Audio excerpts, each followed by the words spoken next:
Hi, my name's Clive Paget and I'm the features editor for Musical America. For the 2024 Musical America Awards, we've chosen 5 outstanding artists, each of whom has made a major contribution to their art form. In this video interview, I'll be speaking with Donald Nally, conductor and founder of The Crossing, one of the world's most innovative choirs who are dedicated to contemporary music at its most exciting and cutting edge. I hope you enjoy it. Donald, first of all, can I congratulate you on The Crossing being named Musical America's 2024 Ensemble of the Year? Thank you. It's a great honor. We're really thrilled. I've got a lot of things I'd like to ask you, but I thought I'd start by just saying, 20 years ago when The Crossing started, you were obviously already a hugely experienced choral conductor. What made you decide at that point that you wanted to start your own choir? Well, the answer to that is moving to Wales, but that's a long story. So I had lived in Philadelphia for quite some time, and I had built up this group of about 20 singers who sang everything together. So our home was St. Mark's Church, and we also sang at Choral Arts Society of Philadelphia together, and we sang at the Opera Company of Philadelphia together, and I took them to the Spoleto Festival in Italy every summer. And we just, we saw each other every day, and we really it was, we had a real professional choir that kind of moved around, and it was really a lot of fun, and we loved each other. And then I decided to move to Wales and to work for Welsh National Opera, and a lot of them moved away, and we were back here maybe the next summer and having a drink, and somebody said we should get back and get together and do some of the kind of music that we made, the kind of type of music making that we made together, because we just had such a great time. And my co-founder, Jeff Dinsmore, took it very seriously, and we started talking about it. We found a date, we scheduled a concert, we all came back to Philadelphia and did it. And it turned out to be really good and really fun. That first one wasn't totally new music, but it was after that we went, all right, let's do it. We really want to do a new music choir, let's do this. Can I ask you a little bit about the sound? It's always, The Crossing has always struck me as having a very particular sound. It's very clean. It's very direct. Is that a sound that was an ideal of yours? And have you crafted that sound over the years? Yes. Yes and yes. It's interesting because I think every conductor has a particular sound in their head or in their ear, and then they carry that sound in their body. The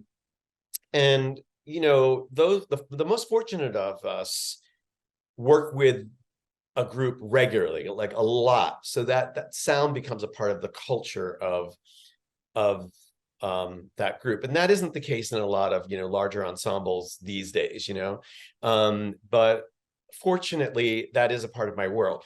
And it has been for a long time. And so, yeah, I would say that is a sound that, that's not the sound I was taught. I was brought up by, arguably the greatest American conductor of Brahms choral works, and that kind of that historical music part of my upbringing is really strong, so it's not that sound that's in The Crossing's culture, but I do have this sound, and it has a lot to do with counterpoint, actually. Counterpoint to me is everything. And I in contemporary music, I find that you just can't hear the counterpoint clearly if the sound itself isn't kind of lean, which is not to say that it's not loud, because I like singers who they're not using it all, and you're aware that they're making decisions that have to do with either the piece or the composer or the style or the people around them, and making room for the people around them. But when it comes time to yell, when it comes time to be angry in our music, I also want to work with singers who they can do that. 180 commissions. I've always been struck by the bravery of the choir and the complexity and sheer thorniness of some of the music that you tackle. Looking back over many years now. Are there particular pieces that you would consider to be the most or among the more challenging that you've committed to?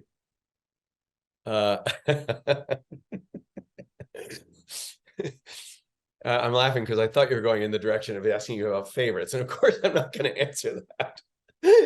I think that when you come across a new style, and we've invited that style, right? We did the commissioning.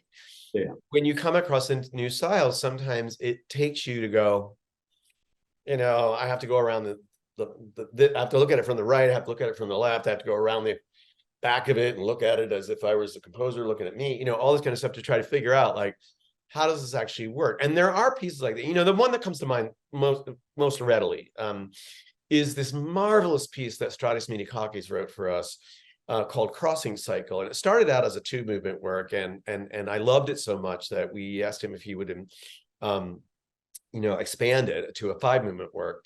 And it is inspired by his experience of being back home on the Isle of Lesbos and seeing the Syrian refugees land and experiencing like the complex situation of the Greek government, water, walking, transportation, life. And he was deeply, deeply moved by this. And he wrote this piece, but it draws on like a certain kind of Greek folk singing, and there's a lot of like shadowing where like the forward voice has these almost inaudible shimmers behind it. There's a moment when the entire choir participate in the breaking of waves, and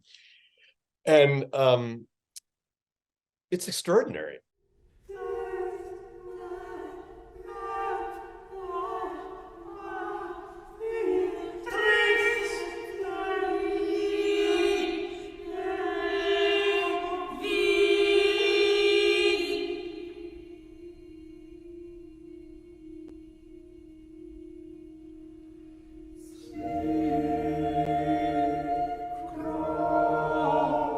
It really took us a while, to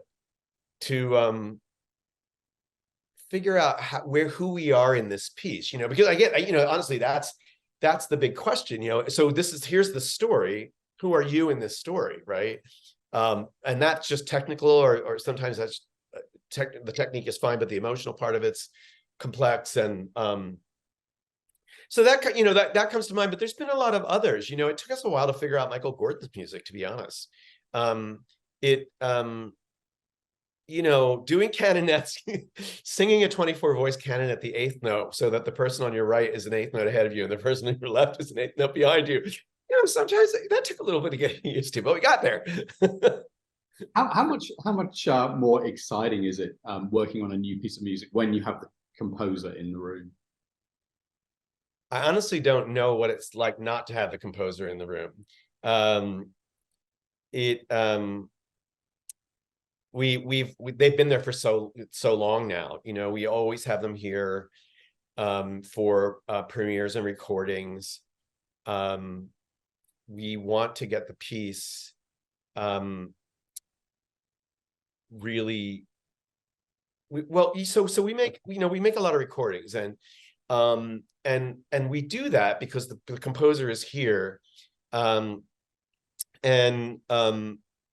is has a specific idea. And although like we have our own artistic voice, we really want to make a literal record, like a record of what this person wants this creation to sound like. And so they're always here, and we lots of times we ask them to come by early in the process so that they really get to know us and get to know our culture and how we work together and the individual voices. And we started a resident composer last year, and the whole premise of the resident composer was just to have the composer around to like listen to how we approach the music of Tanya Leon as opposed to the music of Julia Wolf or whatever.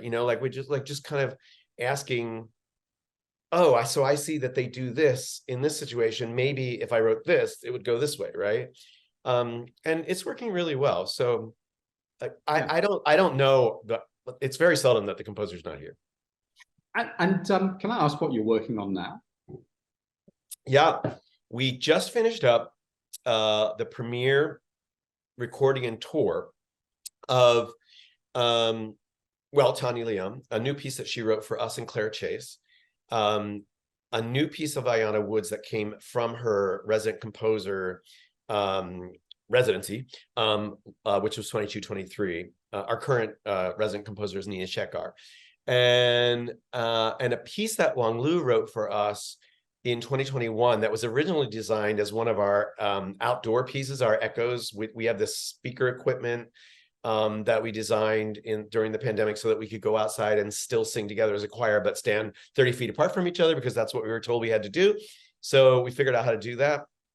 So the echoes, the speaker equipment allows us to like create an intimate atmosphere, even though we're not near anybody. Stone is brittle when it's brittle when stone is brittle when it cracks, it cuts, it cuts to your shining core. America, tectonic plates below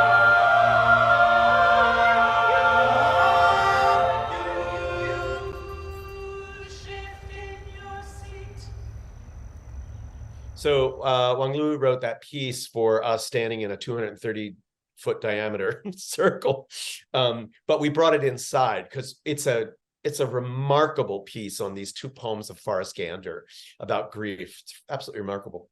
And so we just finished that. We took that to Yale and Harvard. We came back and we jumped right into a new piece by David T. Little, and this is a big one. This is a string quartet and choir and semi-stage, and it's called Sin Eater. And the premise, I hate to put it really briefly, but the premise is who sacrifices among us so that others do not have to sacrifice. And it goes all the way back to this